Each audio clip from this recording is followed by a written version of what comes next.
आज आपण डाळ तांदूळ न वापरता झटपट कुरकुरीत मसाला डोसा बनवतोय। चला तर मग व्हिडिओला सुरुवात करूयात।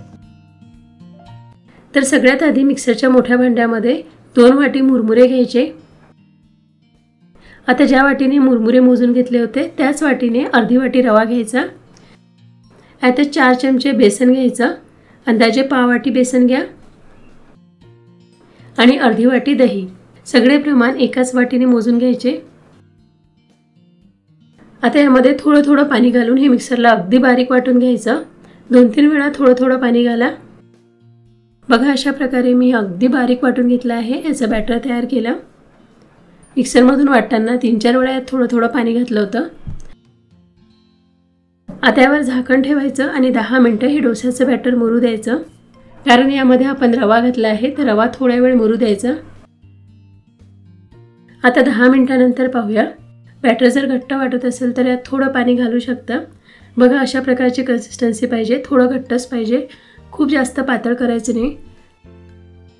आता यात अर्धा चमचा मीठ घालायचं। मीठ चांगलं मिक्स करून घ्या। याच्यात आपण इन्स्टंट डोसे बनवणार आहोत म्हणून यामध्ये आता पाव चमचा इनो घालायचा। इनो घातल्यामुळे डोस्याला जाडी छान पडते, पण इनो न घालता सुद्धा तुम्ही याचे छान डोसे बनवू शकता। इनो घातल्यानंतर बॅटर असं छान फुलते। आता याचे लगेच डोसे बनवून घ्यायचे। तर डोसे बनवण्यासाठी इकडे मी नॉनस्टिक तवा गरम करायला ठेवला आहे। तवा गरम झाला की तव्याला आधी तेल लावून घ्यायचे।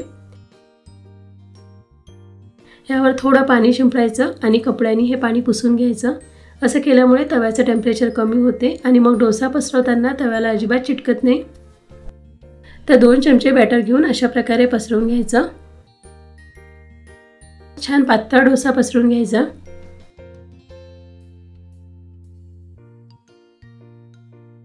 डोसा तव्यावर पसरून घेतला की यावर लगेच सांबार मसाला घालायचा। थोडंसं लाल तिखट घालायचं। सांबार मसाला नसेल तर चाट मसाला घाला। बारीक चिरलेला कांदा घालायचा, टोमॅटो घालायचा, थोडी कोथिंबीर सुद्धा घालून घ्यायची। आता डोस्यावर थोडं तेल किंवा तूप घालायचं आणि 2-3 मिनिटं डोसा चांगला भाजून घ्यायचा। डोसाला छान गोल्डन ब्राऊन रंग येईपर्यंत डोसा भाजून घ्यायचा।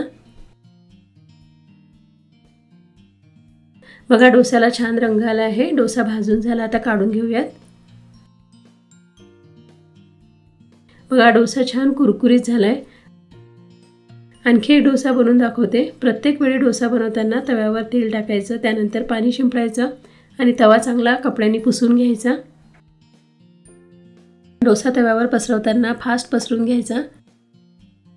कांदा, टोमॅटो किंवा मसाला न घालता साधा प्लेन डोसा सुद्धा तुम्ही याचा बनवू शकता। सगळे डोसे छान कुरकुरीत होतात, पटकन तयार होतात। तर इथे मी 2 डोसे बनवून घेतले, सोबतच खोबऱ्याची चटणी सुद्धा बनवून घेतली आहे।